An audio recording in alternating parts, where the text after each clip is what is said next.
A mensagem é armai-vos. Olha, não é amai-vos, não, é armai-vos.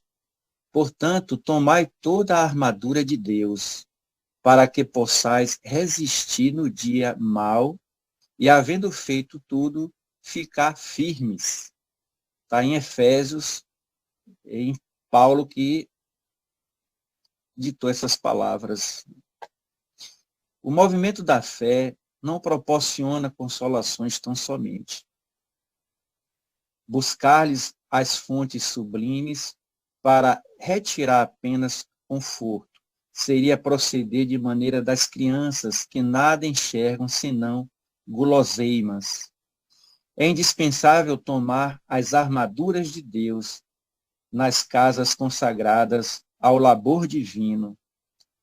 E lógico aproximar-se o filho adulto da presença paterna com a exclusiva preocupação de receber carinho.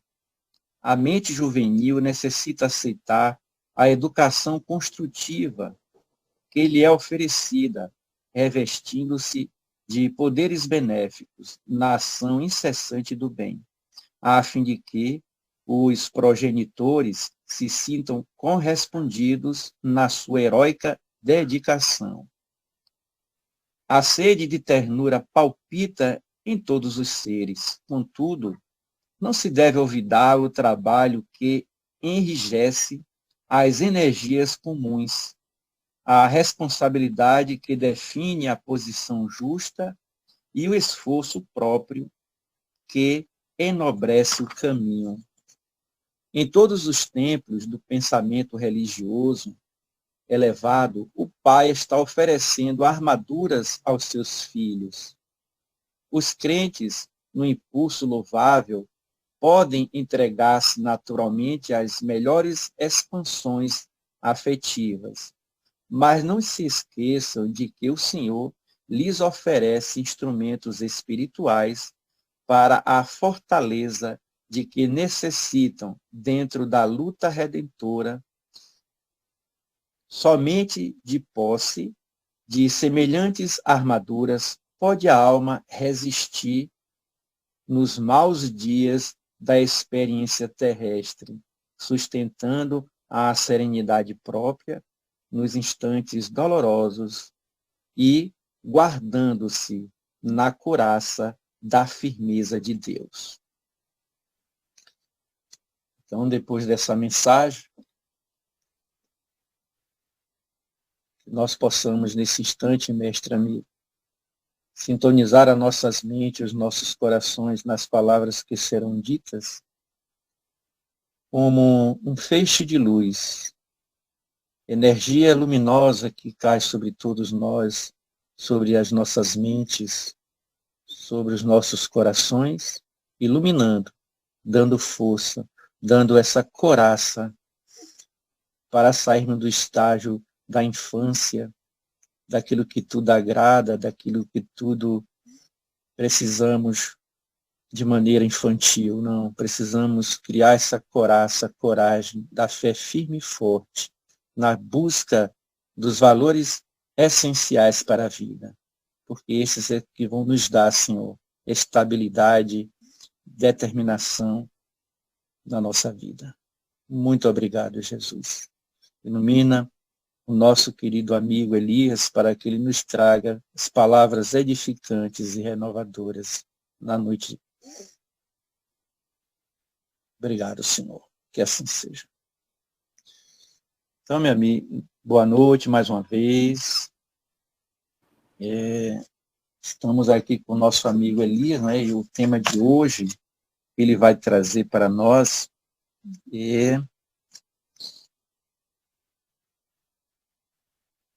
Elias, me lembra o tema aí, meu amigo, porque eu coloquei no papel aqui. Deus meu, por que me desamparaste? Isso. É porque eu troquei ali, o tema, eu troquei a data com você e ficou para outra pessoa que eu não pude ver direito.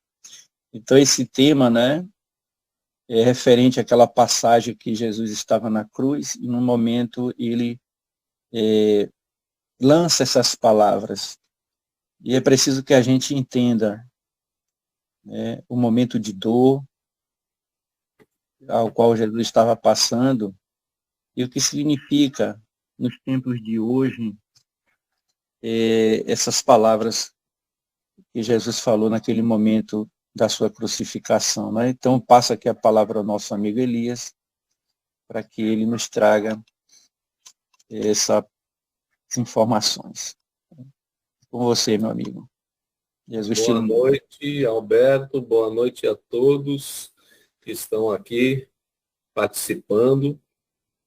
E eu não sei se é gravado. É gravado o trabalho, Alberto? Pronto. Sim. Sendo gravado, então, ele vai ser exposto, né, a outras pessoas, né? Então, a todos que venham a assistir, né, essa conversa fraterna da noite de hoje. E eu queria manifestar aqui a minha gratidão à direção aí do trabalho de nos convidar mais uma vez, né? De termos feito essa caridade, né? Essa bondade e generosidade de nos convidar para poder falar do Evangelho de Jesus mais uma vez e agradecer também a Deus por estar aqui, né? Ter condições de realizar esse trabalho, né?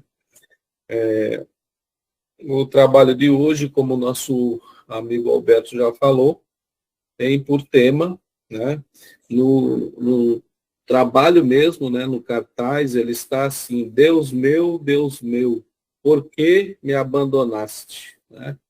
Que é uma passagem de Mateus, capítulo 27, verso 46, e Marcos, capítulo 15, verso 34. Tá? Então, dois evangelhos, dos 4 evangelhos, 2 deles falam, né, trazem essa passagem. Né? Eles são muito parecidos. Né? Segundo os estudiosos, o evangelho de Marcos é o mais antigo dos 4 evangelhos. Né? Foi o primeiro a ser entregue, né, aos usuários. Né? Vamos atualizar com as nossas palavras de hoje. Né? Então, é o primeiro evangelho ali que era divulgado, né, entre os nazarenos, né, da época, que não eram nem cristãos ainda, eles eram chamados de nazarenos. Né? Então, os nazarenos tiveram acesso a esse evangelho de Marcos. Logo em seguida veio o evangelho de Mateus, né, que é um evangelho construído com o trabalho de Mateus, né, que era discípulo direto de Jesus, eram os dos 12 discípulos, né, Levi e Mateus, que era publicano.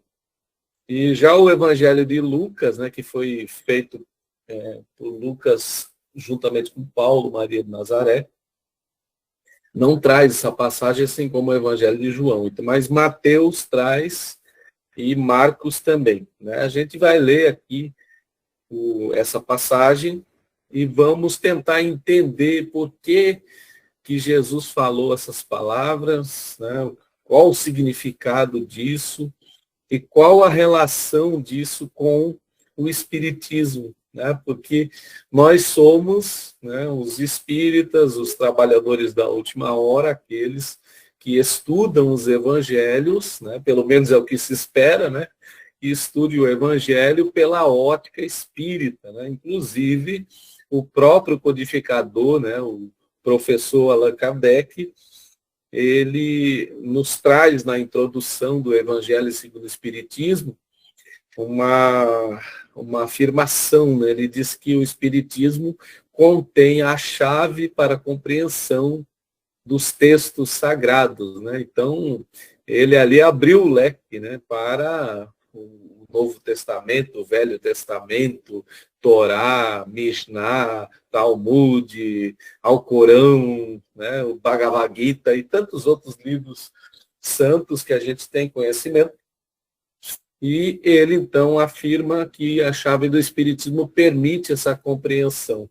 E o espírita, por sua vez, quando ele estuda, né, esses textos sagrados, ele precisa estar de posse dos postulados espíritas. Né? Então, a gente já está de posse de de postulados como a lei de reencarnação, né, a lei do livre-arbítrio, a lei de causa e efeito, né, a lei do trabalho, leis estas que já estão conosco, né, há muito tempo na nossa consciência, mas a gente faz questão de esquecer, né, às vezes, essas leis, mas elas estão conosco, né, segundo a questão 621 de O Livro dos Espíritos, onde Allan Kardec pergunta, né, para os espíritos onde estariam essas leis, e eles respondem de uma forma bem objetiva, direta, dizendo que estão na nossa consciência. Né?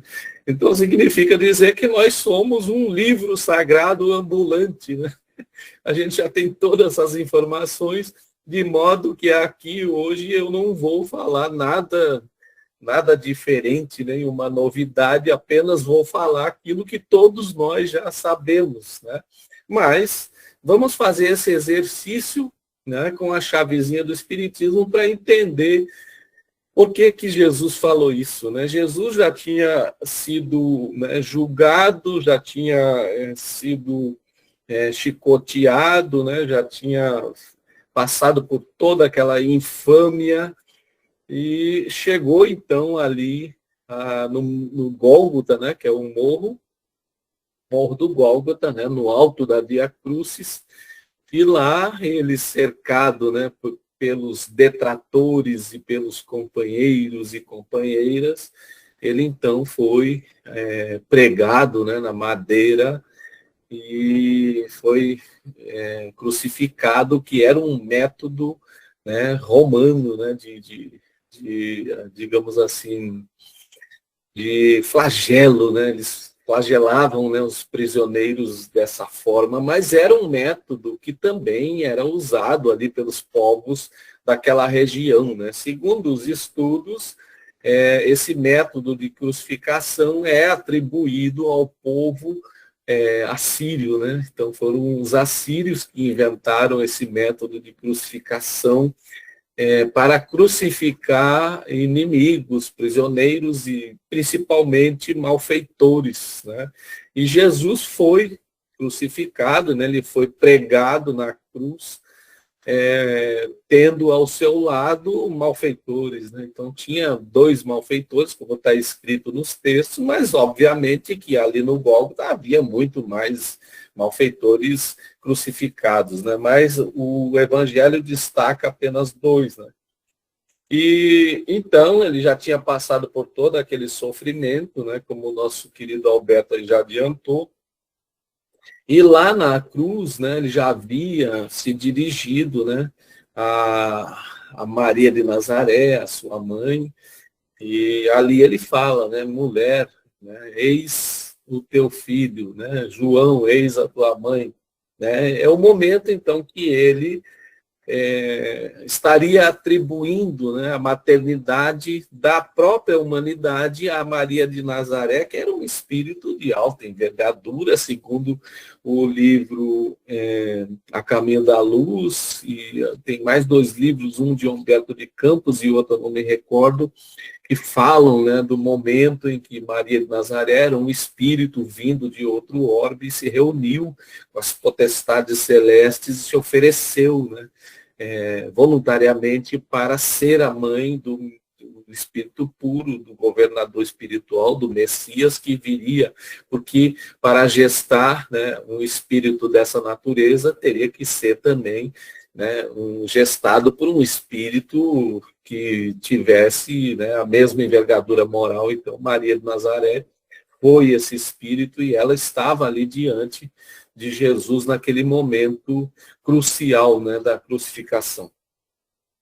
E nós vamos então ler essa passagem aqui do Evangelho de Mateus, tá? Quem quiser acompanhar aí, tá? Hoje em dia a gente tem o celular, né? A gente lança ali no celular ou no Google, já aparece logo. Então, quem quiser acompanhar, pode acompanhar aí. E também eu não me incomodo se alguém quiser falar alguma coisa, fique muito à vontade, tá? Da minha parte não tem problema nenhum, tá ok? Se eu falar alguma coisa errada também, por favor, me corrijam, porque eu não tenho também melindre, eu nasci sem melindres, né? Então, fica à vontade, até porque o estudo é para todo mundo aprender, inclusive eu, né? Bem, então, lá no Evangelho de Mateus, tá, que é o capítulo 27, né? 27, 46, né?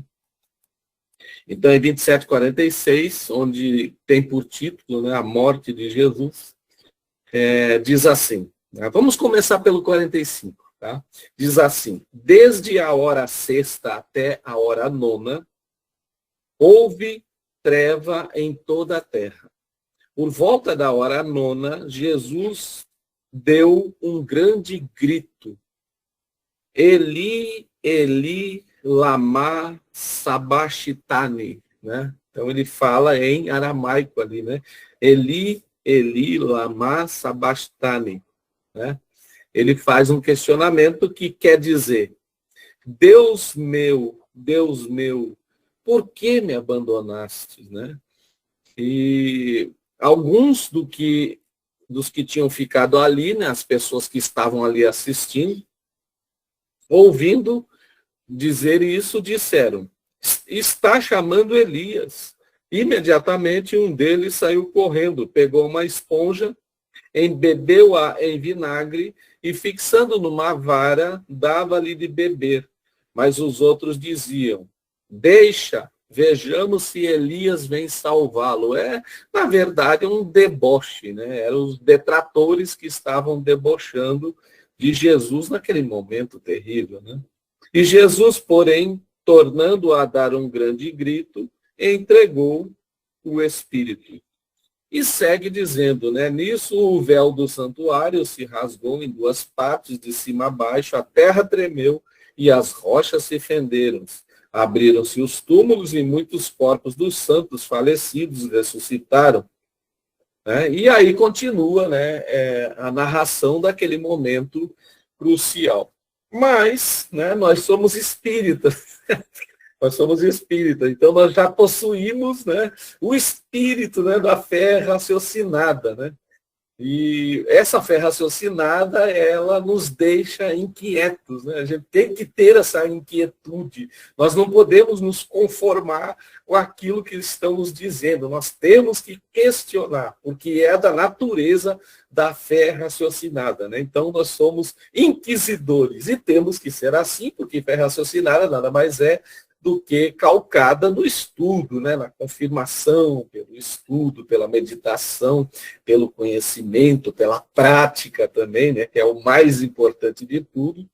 E a gente se pergunta, né? E eu acho que todo mundo aqui já deve ter se perguntado, né? Será que Jesus disse isso mesmo, né? Porque é algo que soa estranho, né? Ele dizendo: Deus meu, por que me abandonaste? É algo, não é algo que soa estranho, né? A gente fica se perguntando: poxa, será que Jesus estava em dúvida ali naquele momento de dor, né? Como o nosso irmão Alberto falou, né? Ele estava no momento terrível, né? De dores excruciantes, né? Ele apanhou muito dos soldados romanos, ele carregou a cruz por toda a Via Crucis, sendo chicoteado, gente, né? E aqueles chicotes dos romanos não eram chicotes comuns, né? Eram chicotes que na ponta dele haviam pedaços de ferro, né? de pontiagudos, né? Lâminas. Então, imaginemos nós que ele já chegou ali na cruz num estado deplorável de saúde, né? Então, se ele falasse isso, né? Que se ele tivesse sem aquela confiança, né? A gente não julgaria. Não é verdade? A gente não tem o direito de julgar, de apontar o dedo para alguém que está sofrendo uma dor terrível, né? Então, é um momento ali que a pessoa não pode ser julgada. Não é razoável a gente exigir da pessoa que ela né, esteja como num estado normal, né? Respondendo ou questionando no estado normal. E a gente fica se perguntando, né? Será que foi um momento ali de fraqueza de Jesus? Mas nós espíritas não aprendemos que Jesus é um espírito puro, né? Um espírito perfeito e que ele é o governador espiritual do planeta Terra e, segundo informações, ele é governador também de outros planetas, né? E participou, né, como um dos grandes engenheiros siderais da construção desse planeta e vem acompanhando toda a trajetória, a saga da humanidade, né? De modo que, se a gente disser que aqueles espíritos que falavam lá com os profetas, né, com Noé, com Moisés, com Abraão, se a gente disser que era Jesus, não estaremos tão errados assim, né, porque ele já vinha ali cumprindo o seu desiderato de espírito de altíssima envergadura, pertencente à mais alta ordem espiritual. Né? E ele fala isso, então, né? Deus meu, por que me abandonaste? E curiosamente, lá na verdade, eu acho que é hebraico aqui, né? Porque essa Bíblia de estudo que eu tenho aqui, ela traz em hebraico, né? E diz, Eli, Eli, lama sabachthani, né? Ele está fazendo uma pergunta, né? E dizendo exatamente isso. Na nossa tradução, ele diz, Deus meu, por que me abandonaste? Né? Aí eu pergunto para vocês, né? Porque eu faço essa pergunta para mim mesmo também, né? Eu pergunto para vocês, quantas vezes, né, a gente se questionou na vida, né? Naqueles momentos de dor, naqueles momentos de dificuldade, de perda de entes queridos, momentos de aflições, de doenças. Quantas vezes a gente se questionou, né, sobre Deus? Né?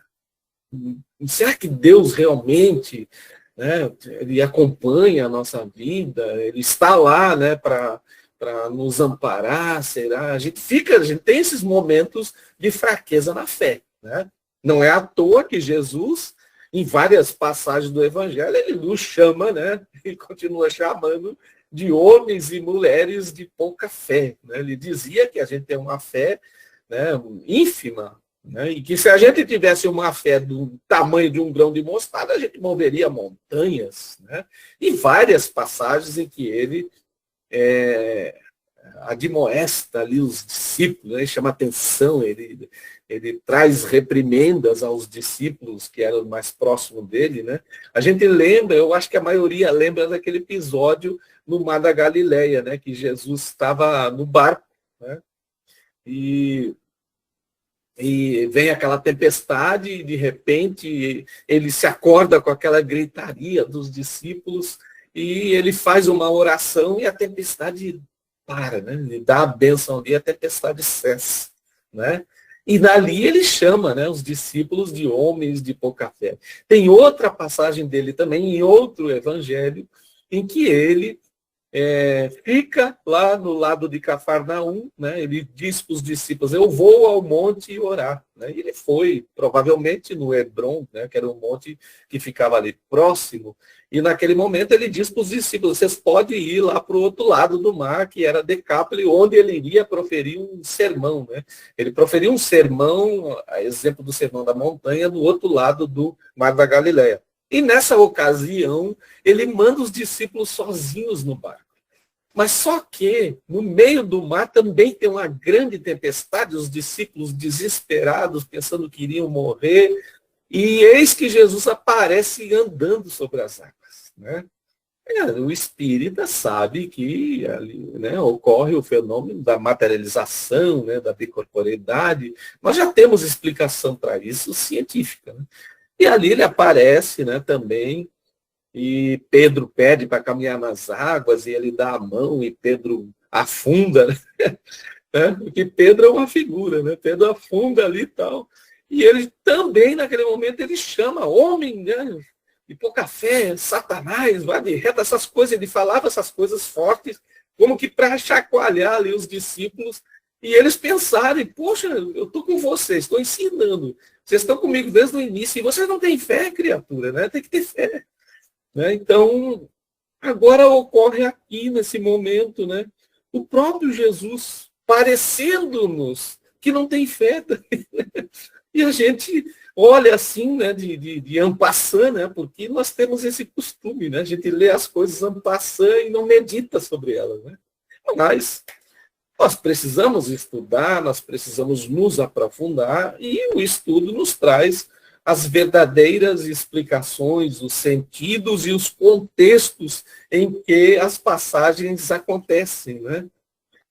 Tem alguém no meio espírita, o espírito Amélia Rodrigues, que tem uma obra grandiosa, né, pela mediunidade de Divaldo Pereira Franco, e esse espírito, ele nos traz, né, os contextos, né, ele traz as passagens e traz o algo mais que às vezes não estão nas passagens, né, e ela consegue, né, diz Divaldo, né, dizia, né, naquele livro Semeador de Estrela, né, que foi escrito por Sueli Caldas Schubert, Divaldo confessa ali que nos momentos em que a Amélia Rodrigues vinha, né, para psicografar os livros que ela psicografou juntamente com ele dizia que Amélia o transportava, né, para aquele momento plástico, né, havia, né, uma, digamos assim, uma construção ali, né, uma ideoplastia ali daquele momento em que aconteciam os eventos.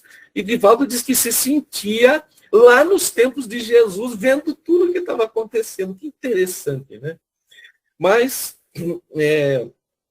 então, nós precisamos nos aprofundar para tentar entender, né? E vamos ver, então, um dos salmos, né? Um dos salmos, todo mundo gosta de salmo, né? Um dos salmos que é uma obra atribuída ao rei Davi, né?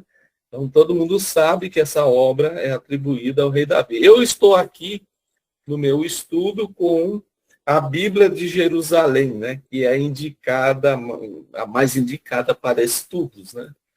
Mas eu também tenho a Bíblia católica, tenho a Bíblia protestante, eu tenho, né, essas versões que é para a gente fazer, né, a comparação, né, nos estudos. Mas eu vou usar aqui na nossa leitura a Bíblia de Jerusalém, tá certo? Então, na verdade, o que estava acontecendo ali, naquele momento, é que Jesus proferiu, né, com essas palavras, ele proferiu o início de um dos salmos, né? Então, todos os judeus que estavam ali naquele momento que ele proferiu isso, sabiam do que se tratava. Nós é que não sabíamos, né? E a gente, então, descobre as coisas, né? Então, ele fala assim, Deus meu, né, meu Deus, ou Deus meu, por que me desamparaste, por que me abandonaste, né? Dependendo da versão, né? E a gente fica chocado. Nossa, Jesus perdeu a fé e daqui a pouco ele tem fé de novo? Como é que é esse negócio, né? Então a gente vai lá no Salmo, porque aquela expressão se refere a um Salmo.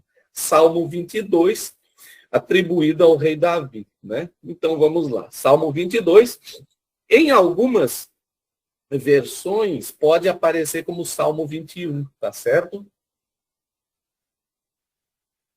Mas ele começa assim, né? Ele tem um título e fala assim, né? Sofrimentos e esperanças do justo. E é interessante a gente falar sobre o título.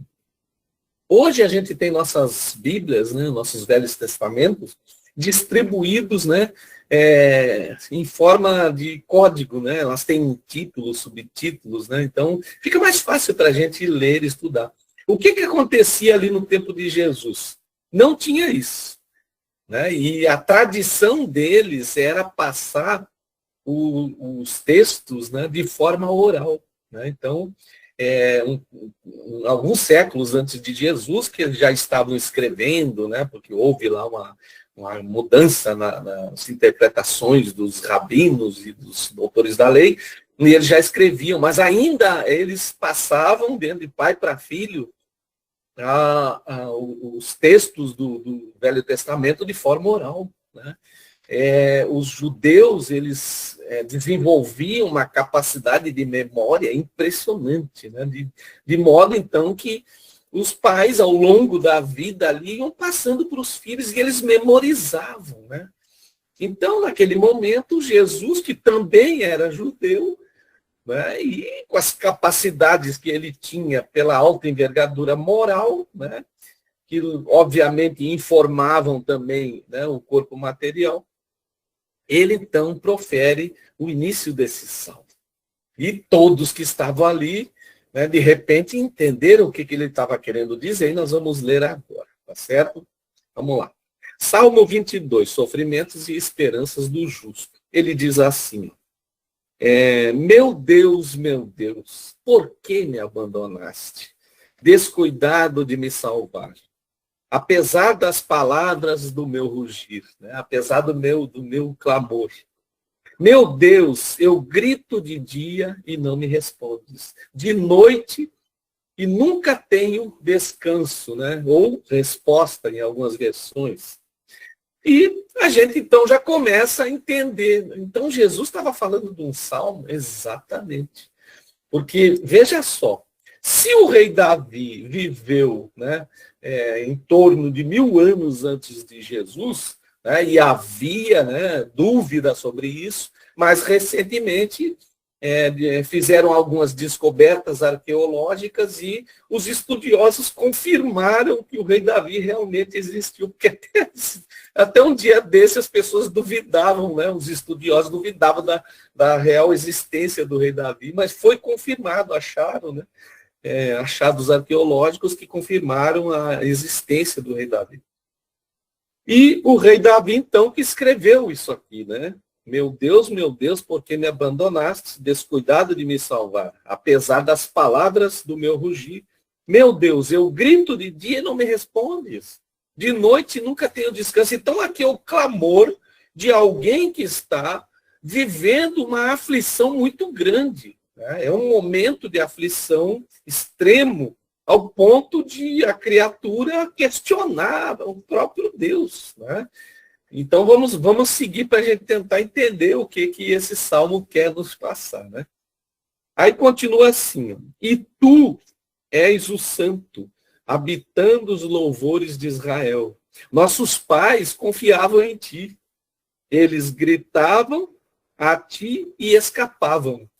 Confiavam em ti e nunca se envergonhavam. Então é como se eles estivessem mostrando para Deus que atendia aos pais, mas não está atendendo a ele. Né? É um momento, talvez, de questionamento ali, mas vamos em frente. Né? É o que parece para todos nós no início. E ele continua dizendo assim, ó, quanto a mim sou verme, não homem. Riso dos homens e desprezo do povo. Todos os que me veem caçoam de mim. Abrem a boca e meneiam a cabeça. Que ele recorra a Deus, que ele o liberte, que o salve, se é que o ama. Pois és tu quem me tirou do ventre de minha mãe, quem me confiou seu peito, e eu fui lançado a ti, eu saí das entranhas. Tu és o meu Deus desde o ventre materno, não fiques longe de mim, pois a angústia está perto e não há quem me socorra. Então, veja só, como nós dissemos, Davi viveu 1000 anos antes de Jesus. Então, nós podemos dizer que esse salmo aqui, ele tem 1000 anos antes de Jesus também. Né? Então, é um salmo escrito 1000 anos antes, 10 séculos. Né? Muito bem. Mas Jesus está ali proferindo. Né? Ele tinha um objetivo. Né? As coisas que Jesus falava nunca eram para a matéria, sempre eram e continuam sendo para a alma. Né? E ele continua então. Cercam-me touros numerosos, touros fortes de Bazã me rodeiam, escancaram sua boca contra mim como leão que dilacera e ruge. Né? Então vejamos, Jesus está proferindo esse salmo. Né? E nós precisamos olhar no salmo, o que o salmo está dizendo, e nós encontramos no salmo, vejam que interessante, nós encontramos no salmo exatamente a situação que Jesus estava passando.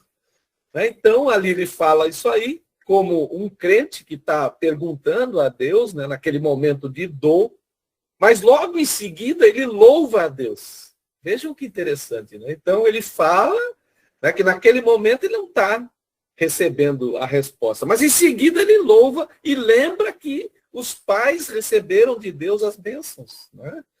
E veja o que ele diz na terceira estrofe, né, lá do Salmo. Ele diz assim, quanto a mim sou verme, não homem. Então é Jesus falando isso.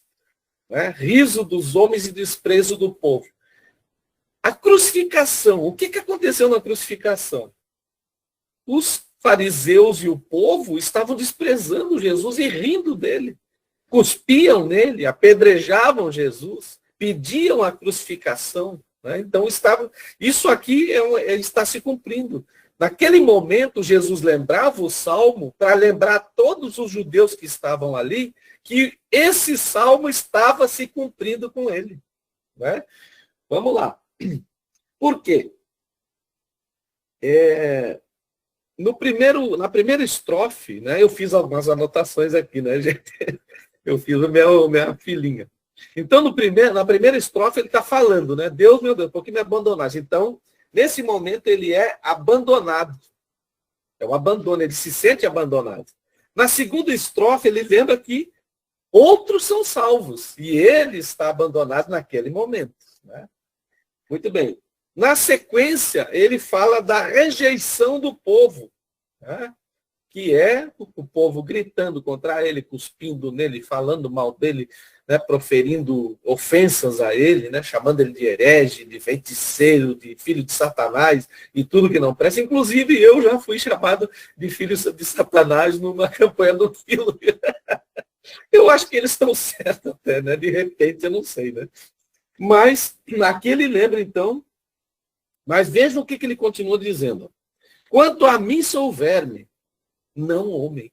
Ora, Jesus falando isso. Mas que verme é esse? A gente vai buscar as informações e descobre que esse verme que está se falando aqui no Salmo era um inseto que havia naquela época ali nas terras de Israel. Era um inseto que ele grudava na madeira, ele ficava pregado na madeira. E o que ele fazia? Para fazer com que os seus ovos, né, permitisse, né, que os seus filhotes nascessem, ele sacrificava-se, se pregando na madeira. E quando ele morria, ele soltava uma espécie de tinta, uma tinta vermelha. Né? Era chamado do verme carmesim. Né? Então, era um verme que se sacrificava pelos outros. Vê que interessante. E aqui Jesus foi pregado na madeira e estava se sacrificando também. Né? Muito bem, vamos em frente. Aí ele disse, eu sou o riso dos homens, né? Eu sou o opróbrio dos homens. Todos que me veem caçoam de mim, debocham de mim. E ele recorra a Deus, que ele o liberte e que o salve se é que o ama. O que os judeus fizeram, como a gente leu lá em Mateus? Quando ele proferiu as palavras, Eli, eles já começaram a debochar, ele está chamando Elias. Deixa ele chamar Elias. Aí alguém foi lá pegar vinagre. Não dê vinagre para ele. Vamos ver se o Deus dele vai salvá-lo. Era isso que Jesus estava ouvindo, porque está lá constando no Evangelho. Se a gente lê em Mateus, lá está constando assim. Né? Ele diz aqui, ó, os outros diziam, vejamos se Elias vem salvá-lo. Vejam só. Então, estava se cumprindo. Mas vamos em frente no nosso salmo. Ele diz também, pois é tu que me tirou do ventre de minha mãe, quem me confiou o seu peito. E eu fui lançado a ti ao sair das entranhas. Gente, como espíritas nós compreendemos melhor isso. Né? Ele está falando aqui que ele era fiel a Deus desde o ventre da mãe, Maria de Nazaré. Né? Não era Davi, porque Davi não era essa pessoa que saiu fiel do ventre da mãe, porque Davi cometeu vários erros. Todo mundo lembra o que Davi fez para ficar com Betsabá, né? A mulher do capitão da guarda. Ele ficou com a mulher, né? Ele fornicou com a mulher, uma mulher casada, né? Ele cometeu aquele erro ali, e ainda por cima ele tramou a morte do marido dela para ficar com ela. Né? Obviamente, depois ela se tornou a mãe de Salomão, né? Mas, então, Davi não estava falando dele, ele não era puro. Davi cometeu erros. Né? Inclusive, tem a passagem, né, do profeta que vem falar para Davi que a espada ficaria sobre a cabeça dele. Né? Como ficou, e ele nunca teve paz. Né? Davi ele passou a vida inteira guerreando com os próprios filhos. Né? Todo mundo sabe disso. Né? Mas ele escreveu esse salmo, não era para ele. Quem é que nasceu puro desde o início? Aí que eu digo, nós espíritas sabemos, Jesus. Jesus era um espírito puro, que nasceu de um espírito de alta envergadura, Maria de Nazaré. E desde o início ele já nasceu sabendo dos seus propósitos. E se desenvolveu de tal forma, chegando ao próprio ministério como Messias. Né? Ele nasceu, foi fiel a Deus desde o princípio. né? Mas ele então continua. Eu fui lançado a ti ao sair das entranhas, tu és o meu Deus desde o ventre materno. Não fiques longe de mim, pois a angústia está perto e não há quem me socorra. Realmente, ali não havia ninguém que pudesse socorrer Jesus. Ele estava crucificado. Cercam-me touros numerosos, né? Soldados romanos, príncipes dos fariseus, estavam todos ali. Os poderosos se uniram contra ele. Escancaram sua boca contra mim, como o leão que dilacera e ruge. Eu me derramo como água, e meus ossos todos se desconjuntam. Meu coração está como a cera, derretendo-se dentro de mim. Seco está meu paladar, como caco. Ora, ele falando se derrama como água, nada mais era do que o sangramento. Jesus sangrou ao longo de toda a Via Crucis, gente. Ele apanhou muito. Né? Foi usado contra ele um chicote chamado flagelo romano, que possuía, né, como eu já falei, ferros na ponta, lâminas, ganchos, que quando chicoteava, arrancava a carne do chicoteado. Era para fazer isso mesmo. Né? E ali, então, ele se refere aqui no Salmo que derrama como água o sangue que ele estava derramando. Segundo estudos, né, a gente tem que confiar nos estudos, né, nas interpretações. Segundo estudo, Jesus veio a morrer de... eu tenho até o nome aqui do problema. Choque hipovolêmico, que nada mais é, esse palavrão aqui, nada mais é do que hemorragia, perda grande de sangue. Quando ele teve essa grande perda de sangue, ele teve, né, provavelmente, segundo os estudiosos, ele teve uma parada cardíaca. Ele morreu disso. Né? Porque logo depois que ele foi crucificado, ele faleceu, não aguentou a perda de sangue e veio a óbito ali, crucificado. Né? E ele fala também, meus ossos se desconjuntam, se referindo à cruz. Veja, é no Salmo, gente, 1000 anos antes. Ninguém sabia o que era crucificação, mas eles já estavam falando lá. Né? Meus ossos se desconjuntam. O que acontecia?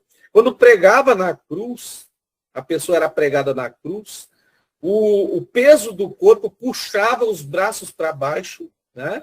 Muito embora tivesse um calço lá nos pés, mas não era o suficiente, e o corpo, então, ele desconjuntava os ossos. Né? Os ossos se desconjuntavam do corpo, aquelas luxações, né? Saía do lugar, aquela coisa. E o próprio peito aqui, ele sofria com a pressão e ele ficava entumecido. E dava para contar os ossos do peito da pessoa que estava ali seminu. Né? Então, ele aqui no Salmo se refere a isso. Vejam, Jesus lembrou o Salmo lá na crucificação. Por quê? Para os judeus se lembrarem, lerem o Salmo. Né? E seco está meu paladar como caco, ele se refere aqui no Salmo à desidratação que Jesus estava sofrendo também ali na crucificação. Minha língua colada ao maxilar, desidratação, tu me colocas na poeira da morte. Cercam-me cães numerosos, um bando de malfeitores me envolve, como para retalhar minhas mãos e pés. Esse retalhar aqui, ele pode ser entendido também como perfurar. O que aconteceu com as mãos e pés de Jesus? Ele foi pregado na cruz, nos pés e nas mãos. Né? Vamos em frente. Posso contar meus ossos, as pessoas me olham e me veem, reparte entre si as minhas vestes e sobre minha túnica tiram sorte. O que fizeram os soldados romanos? Né? Tiraram a sorte sobre as suas vestes e a sua túnica, exatamente como está lá no Salmo. Isso aconteceu, o Salmo foi escrito 1000 anos antes. 1000 anos depois, lá estavam os romanos. A gente podia até dizer que era uma fraude ali, que Mateus inventou e tal, mas não. Os soldados romanos faziam isso costumeiramente com aqueles que eram aprisionados, né? com os crucificados. Eles pegavam os bens, eram os despojos dele, e eles tinham o direito de ficar com aqueles despojos.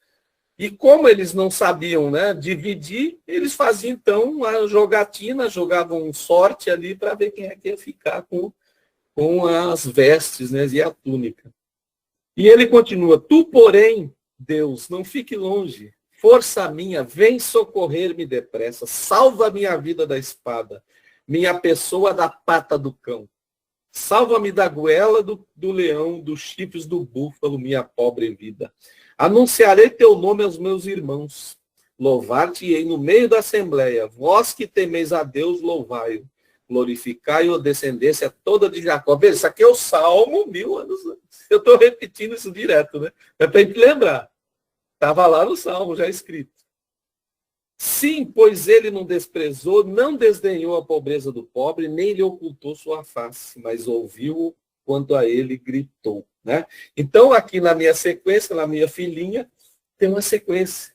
Ele foi abandonado, ele foi rejeitado, ele sempre foi fiel a Deus, os poderosos se juntaram contra ele derrama o sangue, sofre desidratação, sofre perda de sangue, suas mãos e pés são perfurados, teve os ossos deslocados, sofreu execução pública diante da multidão hostil que está aqui, os cães, os leões, né? Jogam sortes por suas vestes, depois de tudo, né?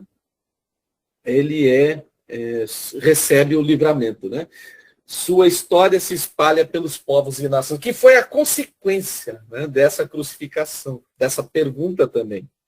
Aí ele finaliza aqui o Salmo dizendo assim: todos os confins da terra se lembrarão e voltarão a Deus. Todas as famílias das nações diante dele se prostrarão. Pois a Deus pertence a realeza, ele governa as nações. Sim, só diante dele todos os poderosos da terra se prostrarão.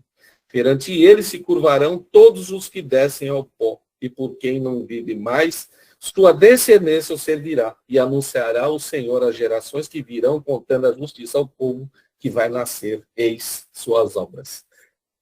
E aí, gente, né? Um salmo que traz toda a descrição daquilo que aconteceu com Jesus. Não tem nem como a gente dizer que ele combinou aquilo com os romanos, ou que Mateus inventou, né? Porque os próprios romanos participaram daquela execução infame. Né? E aqui, então, quando ele fala, esse Deus, meu Deus, ele está lembrando do Salmo. Esse Salmo, não sei se vocês perceberam, ele começa perguntando, né? Falando, né, daquele abandono temporário, ele começa falando isso, e em seguida ele louva a Deus. Na verdade, né, essa pergunta dele tem respostas, né? E eu anotei aqui as respostas. Qual é a resposta para essa pergunta? Deus, meu Deus, por que me abandonaste? Porque isso dará vida e restaura a relação com Deus pelo sacrifício. Lembrado do inseto? Ele restaura a vida. É a morte que traz a vida. Né? Desamparo momentâneo, não é permanente. A morte é o renascimento. Jesus, o Cordeiro de Deus, sendo sacrificado. Quase que não sai essa, viu? E o clamor ao Pai lembra, né? Então, o Salmo 22. Então, minha gente, vejam só, quando Jesus diz, é necessário nascer de novo para entrar no reino dos céus. Ele estava ali, nos lembrando o Salmo 22, para que nós espíritas hoje também lembrássemos que nós teremos os nossos momentos de sacrifício. Todos nós passaremos por esses momentos de sacrifício. E no momento de sacrifício é o momento em que nós, mesmo desamparado de Deus, é o momento que nós precisamos fortalecer a nossa fé. Porque nós temos a fé no futuro. Nós sabemos que a vida continua. Nós já temos essa revelação.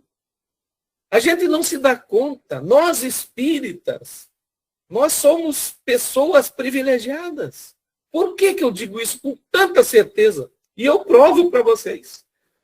Os demais cristãos tiveram 2 revelações. Os espíritas têm 3. Eles não têm a revelação que a gente tem. Né? Aí a gente vai dizer, então o espiritismo vai ser a religião de todos os... Não. Allan Kardec disse, o espiritismo não é a religião do futuro, é o futuro das religiões. Ele vai informar, porque as outras religiões cristãs, se você escutar hoje uma missa, um culto, você vai ver que já está entrando ali elementos espíritas. Nos sermões, nos cultos, nas pregações, você já ouve os pastores, os padres, falando de postulados espíritas. Porque essa é uma tendência natural. Isso independe de nós que estamos na matéria, isso é um planejamento espiritual. Existe um planejamento para isso. E nós aqui já sabemos que estamos na transição planetária. Já está acontecendo. Esse Salmo 22, então, vem nos lembrar, vem nos chamar, né, para os momentos de testemunho. Porque nós, muitas vezes, como eu disse no início, a gente questiona Deus. Por que comigo? Por que eu perdi meu ente querido? Por que eu tive câncer? Por que isso aconteceu comigo? Deus não existe. Mas por que a pergunta deveria ser? O verdadeiro espírita deveria fazer a seguinte pergunta: por que não eu? Né? Por que eu não posso perder ente querido? Por que eu não posso ter câncer? Por que eu não posso ter uma doença? E um espírita que tem a terceira revelação nas suas mãos, ele sabe que a vida continua. Ele sabe que nós estamos numa existência. Assim é o espírita. É um privilégio que nós temos. Vejam só o que Jesus falou lá do anúncio do Consolador. Tem um trechinho que a gente esquece. Né? Ele diz assim, ó, lá no sermão da Santa Ceia, ele diz assim: eu rogarei a meu Pai, né, e ele vos enviará um outro Consolador. Agora veja essa expressão que ele vai falar agora. Este Consolador vos lembrará do que tenho dito. Essa expressão que eu destaco. A gente passa por cima e não presta atenção. Vos lembrará. O que é isso, gente? É a gente resgatar isso aqui que a gente está resgatando hoje com esse estudo. A gente vai lá no Evangelho de Mateus para entender como espíritas o que Jesus está falando ali. Aparentemente, Jesus está sem fé, né, no momento de falta de fé ou de fraqueza moral. Não está, não. Na verdade, ele está se fortalecendo, nos mostrando que ele vai passar pelo sacrifício, mas que ele ainda louva a Deus, como está aqui no Salmo. O Salmo começa com a pergunta e termina com a afirmação. Afirmando que Deus né? Deus será conhecido, né? O Deus de Israel será conhecido por todos os confins da terra. E o que acontece hoje? Qual é a região do planeta Terra hoje que não conhece o cristianismo? Ele já foi disseminado por todas as nações. E veio o Espírito, então, cristão, como trabalhador da última hora, lembrar a humanidade daquilo que Jesus ensinava. Por que ele colocou isso? Porque naquele momento que surgiu o Espiritismo, lá nos anos 1854, a humanidade estava com o coração frio. Os intelectuais da Terra, os grandes pensadores, negavam a existência de Deus com o iluminismo. O iluminismo é um movimento cultural para negar Deus. É onde o homem diz que a luz virá do conhecimento e não desse tal de Deus que a gente não conhece. Esse o iluminismo. Os pensadores apregoando que o homem seria salvo pelo conhecimento e não por esse Deus que eles não reconheciam naquele momento.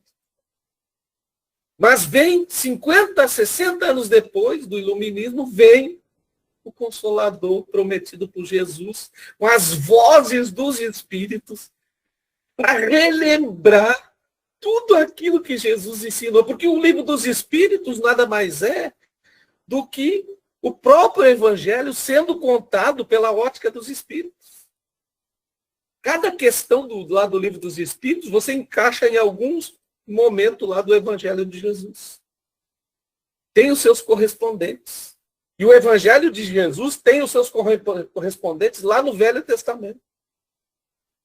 Porque as três revelações, elas não são estranhas uma à outra.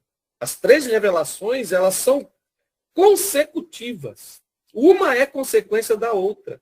E o Espiritismo é consequência de 2. Por isso que eu digo, nós somos privilegiados. A gente nem enxerga isso. A gente não enxerga. Nós já temos conhecimento que os outros cristãos não têm. A gente sabe que vive imerso em um mundo cercado de outros espíritos desencarnados. Que do outro lado existem espíritos desencarnados, de uma vibração mais baixa, de uma vibração igual à nossa, de uma vibração superior, e que a vida sempre continua. E que essa existência aqui nada mais é do que a parábola do filho pródigo, onde Deus sempre dá uma oportunidade. E a gente descobre também que Deus não castiga ninguém. Nós nos castigamos porque o juiz mais implacável da nossa vida é a nossa consciência. É a nossa consciência que nos julga. Deus nunca vai nos julgar. Ele pode julgar, como Jesus disse. Eu posso julgar, mas a ninguém julgo. Meu Pai pode julgar. Mas ele não julga. Ele nos deixa entregues à nossa própria consciência. Porque é o suficiente. A nossa consciência, ela é capaz de nos fazer evoluir. Mas primeiro nós temos que acessar a consciência. Acessar as leis de Deus que estão na consciência. E entender que quando Jesus falou isso aqui lá na cruz, ele não estava se desfazendo de Deus, ele não estava desacreditando de Deus, ele estava, na verdade, reafirmando o Pai nos últimos momentos. E proferiu um salmo para que nós futuramente soubéssemos o que ele estava dizendo ali. Esse salmo aqui fala exatamente da proposta de Jesus. Esse salmo ele prevê tudo o que vai acontecer e ele fala que o Deus de Israel ele vai prevalecer no final, o Deus único, a boa nova. E o que nós estamos fazendo aqui como espíritas é extremamente importante, não somente para nós. Nós estamos realizando aqui um trabalho para toda a humanidade. É o trabalho de formiguinha, a gente está fazendo a nossa parte. Estamos materializando a nossa parte, as nossas intenções como espíritas. E a maioria de nós planejou isso do outro lado, para chegarmos aqui como espíritas, cristãos, reativando o cristianismo primitivo na sua essência, nos despreocupando de milagres, de vida, a vida do Cristo, essas coisas que não interessam, que não levam a nada. Se Jesus nasceu no dia 25, ou nasceu em outubro, ou nasceu em abril, isso não tem a menor importância. O que tem importância é a gente lembrar de Jesus. Lembrar do nascimento dele, né? Para falar do mês de Natal, lembrar do nascimento dele todos os dias. Todo dia tem que ser um dia de Natal dentro de nós. Nascimento do Cristo e renascimento nosso a cada dia que passa. Isso é a própria reforma íntima acontecendo. Que nós não estamos aqui à toa. E que Jesus continua conosco, ele está conosco. Ele disse, estarei convosco até o fim dos tempos. Nenhuma ovelha que meu Pai me confiou se perderá. As palavras dele têm que reverberar na nossa mente, no nosso coração, para a gente entender que ele não está sozinho. E o que nós estamos fazendo é extremamente importante. Entender esses momentos cruciais aqui do Cristo. Logo em seguida, o que acontece? Todo mundo sabe. Logo em seguida, ele foi sepultado, né? E depois aparece em espírito. Ele se materializou para Maria de Magdala, para os discípulos, e ficou 40 dias depois encontrando com os discípulos.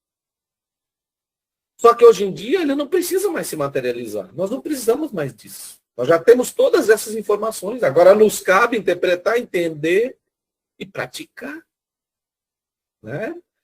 Porque mesmo que estejamos num momento dificílimo da nossa vida, naquela encruzilhada que a gente não sabe o que vai fazer, não desacredite de Deus. É isso que ele está dizendo.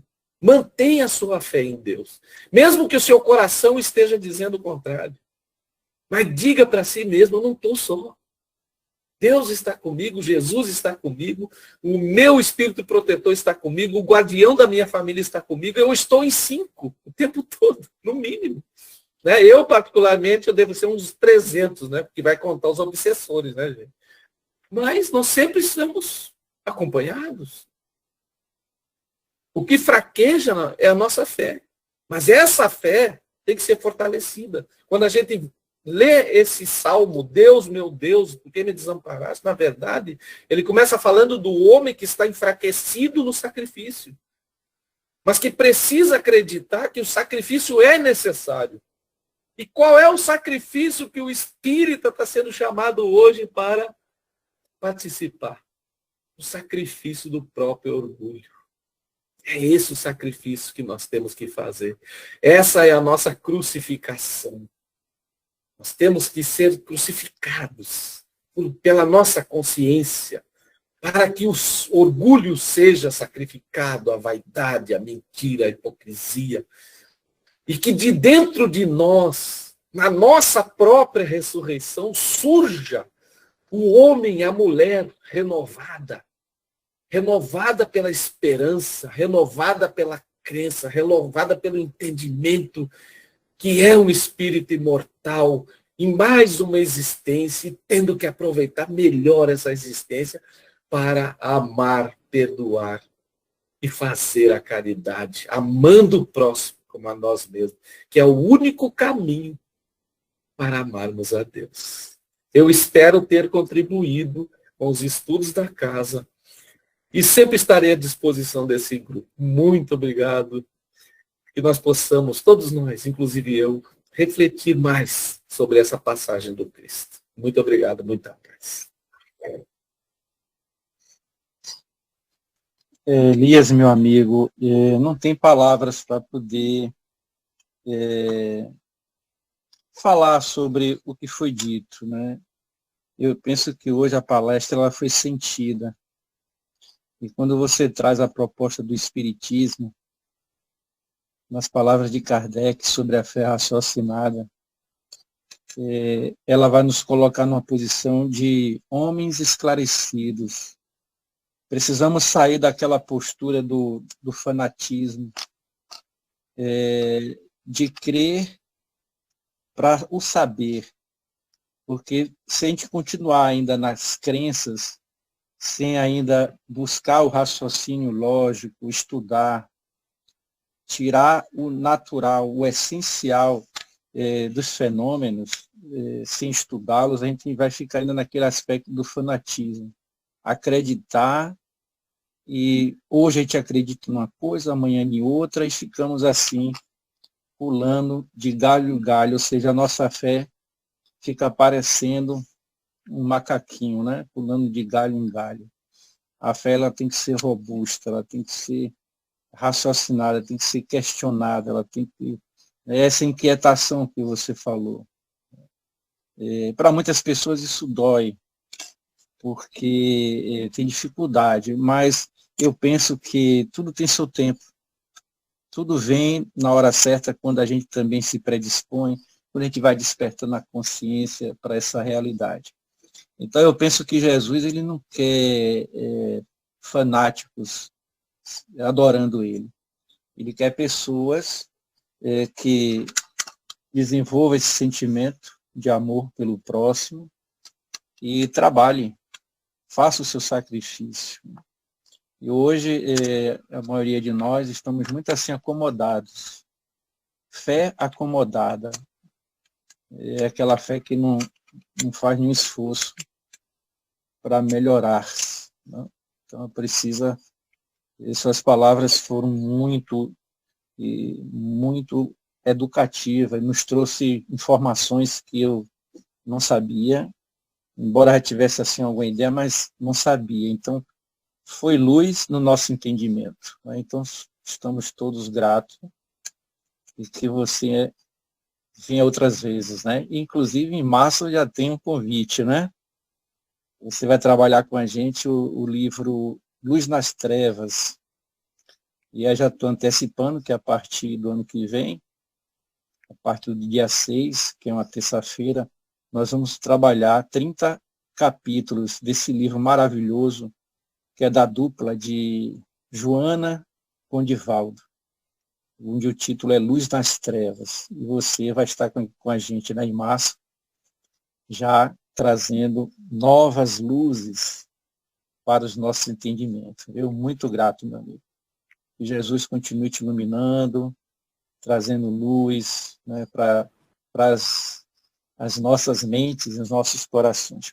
Eu vou passar a palavra aqui para os amigos que queiram fazer perguntas. Aproveite, viu? Vamos perguntar, vamos participar, gente. Não é possível que a gente não tenha uma duvidazinha. Será que a nossa língua não está coçando para falar alguma coisa?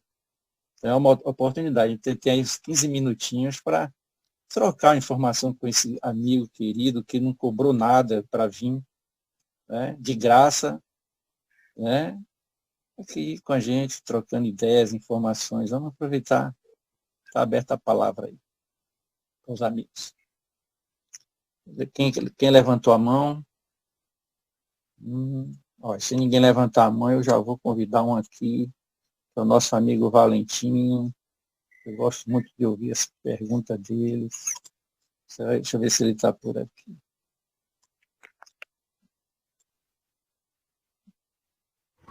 Ô, Roberto, boa noite a todos. Meu amigo. Que Deus nos abençoe. Normalmente, eu não faço pergunta, ainda encontro alguma dificuldade, não consegui ainda evoluir a tal ponto de poder, assim, fazer perguntas. Mas eu vou substituir a pergunta pela gratidão a Deus e ao nosso irmão Elias, que nos brindou esta noite, como assim tem feito os que lhe antecederam, irmãos brilhantes, tanto quanto o nosso irmão Elias, e que nesta noite, claro, ele foi o escolhido para nos trazer à nossa consciência a luz sobre essas palavras do Cristo. E de todas as palavras do Cristo que está assim inserida dentro desta frase de hoje, que abre realmente as nossas consciências dentro de uma percepção, de uma visão que até então, acredito, a maioria de nós ainda não ter alcançado, mas que fica aí de todo o meu coração, de todo o meu entendimento, essa gratidão a você, meu irmão, instrumento da bondade do nosso Pai, a nos trazer nesta noite essa luz divina, para que juntos, nos dois planos da vida, venhamos conhecer um pouco mais do Evangelho de Jesus. Certamente, a satisfação, ou melhor dizendo, o eflúvio ao qual somos envolvidos, em especial na noite de hoje, nos falta palavras, mas que, mais uma vez, usaremos aquela que considero propícia, gratidão. Que Deus continue te dando luz, sabedoria, para que a gente possa aqui, em oportunidade, como já foi anunciada aí pelo nosso querido Alberto, que já em março teremos o irmão novamente conosco, nesse momento de aprendizagem divina, né, de banquete espiritual, esse encontro fraternal, a qual eu deixo o meu abraço fraterno a todos, ostensivo aos seus familiares e amigos, e a você mais uma vez, meu irmão. Gratidão, gratidão, gratidão. Seja sempre bem-vindo. Eu que agradeço, irmão. Um abraço a todos os demais irmãos. Obrigado pela oportunidade, Alberto. Ok. Eu estou vendo que as pessoas aprenderam a lição, estão todo mundo caladinho, é porque é sinal de que foi bem compreendida, né? Elias falou com simplicidade, não vi dificuldade na sua linguagem, nas suas palavras, né? Tudo bem bem explicado. Disse, minha amiga, com você, né? Pode fazer a sua perguntinha ou sua participação. Boa noite, meus irmãos. Então, Elias, isso que você falou, eu nunca tinha ouvido, para falar a verdade. Para mim, foi assim, foi uma lição, sabe, de saber a história de Jesus, porque eu acho que a gente tem tantas coisas para a gente aprender. Mas aí eu fiquei pensando uma coisa que você falou, é uma pergunta. Você falou, existe a Bíblia católica, a Bíblia evangélica, e temos o livro do Espírito. O que é que tem de igual nas Bíblias e no livro dos Espíritos? Eu não li nem... Estou estudando o livro dos Espíritos e estou aprendendo, né? A Bíblia católica evangélica eu nunca li e não as tenho em casa. E o que tem de diferente e igual nessas Bíblias e no livro dos Espíritos? É uma pergunta. As Bíblias, elas diferem, a católica da protestante, né? Elas diferem em alguns livros, né? Também tem as traduções, né? Tem tradução de Almeida, tem tradução de Jerusalém. Eles utilizam expressões, palavras diferentes, né? Mas, na verdade, o que importa mesmo é o conteúdo, né? Mas a grande diferença entre a Bíblia católica, né, e a protestante é a quantidade de livros. Né? Que o protestante ele suprimiu alguns livros. Por exemplo, o livro do Eclesiastes. Ele só tem na Bíblia católica, não tem na Bíblia evangélica, né, que a gente chama, mas é o protestante, né? E a questão do livro dos Espíritos é porque todos os assuntos que estão ali, que constam do livro dos Espíritos, na verdade, eles são desdobramentos do que consta na própria Bíblia, né? No Velho Testamento e no Novo Testamento. Né? Se a gente fizesse estudo, né, com o tempo, a gente vai lendo ali, estudando o Velho Testamento, a gente vai encontrando aquelas perguntas e respostas que tem lá no livro dos Espíritos. Né? Os Espíritos, na verdade, eles nos trouxeram, eles não inventaram nada, eles apenas nos trouxeram acréscimos, né? Eles nos trouxeram uma visão diferente sobre aquilo tudo que a gente já sabia. Né? Então, até porque as leis de Deus, elas estão conosco o tempo todo. Né? A gente, na verdade, nem precisava de livro santo, de Bíblia, nem de Evangelho, porque todas as informações já estão conosco, né, na nossa consciência, nós já trazemos as leis de Deus. Se o homem consultar a sua própria consciência, ele vai saber exatamente o que é certo e o que é errado. Né? Só que nós somos criaturas ainda imperfeitas, no mundo de provas e expiações, e em franco desenvolvimento, nós estamos amadurecendo. Por que Deus ele vai nos trazendo aos poucos as revelações? É justamente por conta do processo de amadurecimento. Né? Nós podemos dizer que hoje a humanidade ela tem uma maturidade moral e espiritual mais robusta do que no tempo lá que Jesus trouxe a Boa Nova. Né? E, consequentemente, também no tempo que Moisés tirou o povo da escravidão do Egito. Né? Mas o livro dos Espíritos... Isso é até um trabalho que eu pretendo fazer um dia, né? Quem sabe, né? Não sei se isso vai ser possível, mas eu pretendo fazer um trabalho de relacionamento de cada questão do livro dos Espíritos com o Velho e com o Novo Testamento, porque a gente encontra.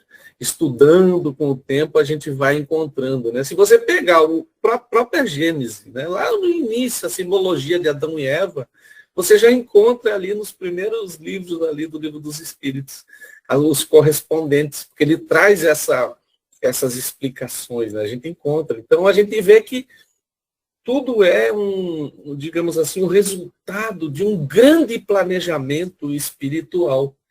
Né? A humanidade ela vai amadurecendo aos poucos, né? A grande elevação da humanidade, que é a grande missão, tanto do cristianismo quanto do espiritismo, é o aperfeiçoamento moral da humanidade. E os próprios espíritos, eles repetem isso ao longo do livro dos Espíritos, no Evangelho, da própria codificação. Né? Mas o relacionamento a gente vai encontrando a partir do estudo mesmo, viu? E a gente vê que as coisas não acontecem por acaso. Ô, Elias, deixa eu só fazer uma pergunta. Outro dia, eu estava vendo eu estou passando pelo celular e eu vi que o primeiro livro bíblico foi o Gênesis. Quem Isso. escreveu esse livro? Dizem que foi o primeiro, né? Eu não sei, estava vendo numa pesquisa que ele foi o primeiro. Eu nunca li, e foi até, assim, que falei, tá, porque assim, a gente conhece assim, o livro do Espiritismo, né, pela Kardec. Aí eu fiquei pensando, aí, mas antes teve muitos livros, né? Esse daí foi o primeiro mesmo. Eu não li, né? E é desse livro que você está falando que vai tirar, quando der para você assim escrever coisas desse livro e de outros para o Espiritismo, é isso que você está falando? Exatamente, eu pretendo fazer uma relação entre o velho, o novo e o livro dos Espíritos. Mas quem escreveu, a grande pergunta que a senhora fez aí, né? Na verdade, as primeiras evidências de reunião de textos, né, não vamos nem dizer que foram escritos, mas de reunião de textos, porque os hebreus eles tinham o costume de transmitir os textos de forma oral. Né? Eles tinham esse conteúdo e os pais transmitiam para os filhos. As primeiras evidências de reunião desses textos é com Moisés. Né? Foi a partir de Moisés é que houve essa reunião, né, que hoje nós recebemos na forma escrita. Né? Mas isso foi feito ao longo dos tempos. Os autores exatamente foram muitos autores que escreveram, né, esses livros. Inclusive o próprio Evangelho do Cristo, né, as primeiras evidências que a gente tem de escrita dos evangelhos, elas dão conta de 300 anos após, né, a vinda de Jesus. Né? Mas o primeiro evangelho, por exemplo, que se tem conhecimento e evidências, né, de que ele foi realmente escrito, né, foi o Evangelho de Marcos, é considerado o mais antigo dos 4 evangelhos, né, e os outros acabam derivando do próprio Evangelho de Marcos, que na sequência vem Mateus, né, que foi atribuído ao próprio discípulo de Jesus. Marcos não era discípulo de Jesus, era o João Marcos, que era sobrinho de Pedro, né? Mas ele é o primeiro evangelho conhecido. Na sequência vem Mateus, depois vem o Evangelho de Lucas, que foi feito ali com Paulo e Maria de Nazaré, e depois o último dos 4 evangelhos é o Evangelho de João, que ele próprio escreveu. Né? Ele escreveu primeiro o Apocalipse, quando eu estava preso em Patmos, e depois, quando ele foi para Éfeso e as demais comunidades cristãs, ele nos legou, então, o Evangelho de João. Mas eles escreviam muitos textos, e depois os estudiosos, os grandes pais da igreja, que reuniram esses textos, e hoje nos trazem, né, e a gente conhece como evangelhos, né, os 4 evangelhos, 3 sinóticos e o Evangelho de João. Os autores são os mais diversos. Mas existem evidências, né, arqueológicas, estudos muito sérios sobre a construção de todos esses conhecimentos. Mas os primeiros registros de reunião de textos do Velho Testamento, eles são conhecidos a partir de Moisés. Eu só fico pensando quanto tempo você leu, assim, ficou lendo para saber tudo isso, né? Porque eu acho que, não sei, eu acho que não Na verdade, é como Sócrates dizia, né? Eu só sei que eu nada sei.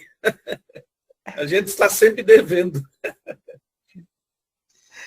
Eu só fico, sendo aquele que não sabe mesmo, eu fico naquela palavrinha de Sócrates, não sei mesmo, mas estou aprendendo. E é isso. Todos nós, irmã, todos nós estamos em franco aprendizado. Isso mesmo disso. O Elias, eu gosto sempre de trazer assim fatos que aconteceram e que acontecem com a gente no nosso dia a dia, nos estudos. Essa semana, uma colega que faz parte de estudos online com a gente, ela já é vó. E ela já se aposentou e agora ela gosta de ficar junto dos netinhos, dos filhos, entendeu? E ali na brincadeira com os netos, tem um que os pais são evangélicos, daqueles bem tradicionais. E ela é uma espírita, naturalmente tem um neto que ela já traz informações sobre o espiritismo, né? Aí, numa determinada brincadeira ali, o que tem a orientação evangélica falou para o outro assim, não faça isso não, porque você está colocando o nome de Deus em vão, isso é pecado e Deus vai te castigar. E ela aí procurou, nesse momento, né, orientar, porque o outro fez assim, não, Deus não castiga, minha avó falou que Deus não castiga, e que Deus é amor. Então, a proposta do Espiritismo é ver Deus como esse Pai, que tem leis, que são construídas através do amor, claro que são leis justas, e a gente está aprendendo que Deus não castiga, nós é que nos castigamos uns aos outros, e talvez Deus, ele, dentro dessa didática ainda ignorante do homem, ele permite com que a gente aprenda conosco mesmo, até o momento que desperte. Não é? Então, a pergunta é, como a gente, diante dos nossos filhos, assim, já, né, questionando, onde uns mantêm essa perspectiva ainda muito, que não reciclou, que não atualizou, ainda pensa que Deus castiga, e constrói realmente a sua vida, o seu psiquismo ali embasado nessa ideia, enquanto que o outro. Aí eu pergunto, como a gente lidar com essa situação, como a gente entender esses dois mundos, né, que estão assim se atualizando, né? Como é que você vê essa questão? Olha, Alberto, eu não sei se eu vou conseguir responder, né? Se eu tenho essa capacidade, mas não é uma pergunta, mas é uma reflexão. Eu vou falar da minha experiência pessoal. Eu fui criado num ambiente de diversidade religiosa na década de 70, 80. Meu pai era da Umbanda, minha mãe era evangélica e o resto da família era católica.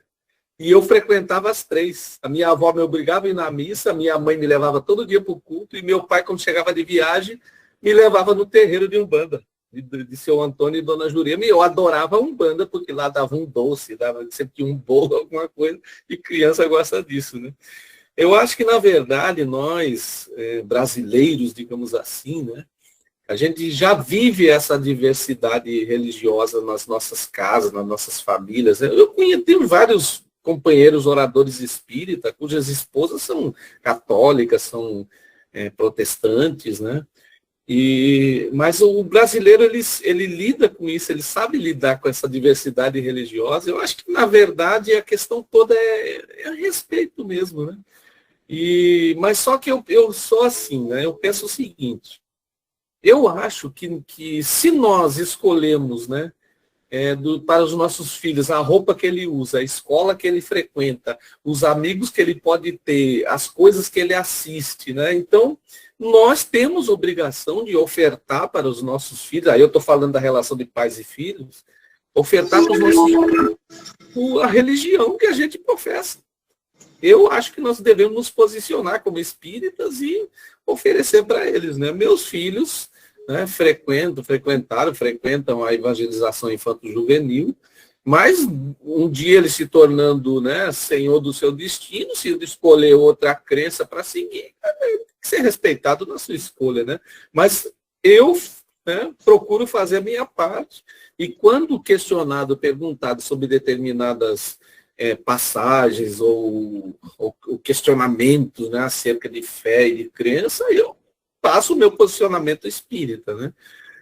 Eu acho que o espírita ele tem que se posicionar como espírita, né? Mas sempre nós tendo o cuidado de respeitar e não ofender a crença alheia, porque a gente sabe, né? A gente tem até um adágio popular que diz, né, que não se discute futebol, política e religião, né? E a gente sabe bem por quê. Mas eu acho que nós temos que ir, né, caminhando com essa diversidade religiosa, porque e ela faz parte da vida do brasileiro, né? Eu não sei se em outras nações realmente é assim, né? Acredito que não, mas nós aqui vivemos isso. Nós temos uma diversidade religiosa enorme, né? Mas estamos diante desses fenômenos, desses acontecimentos no nosso dia a dia, né?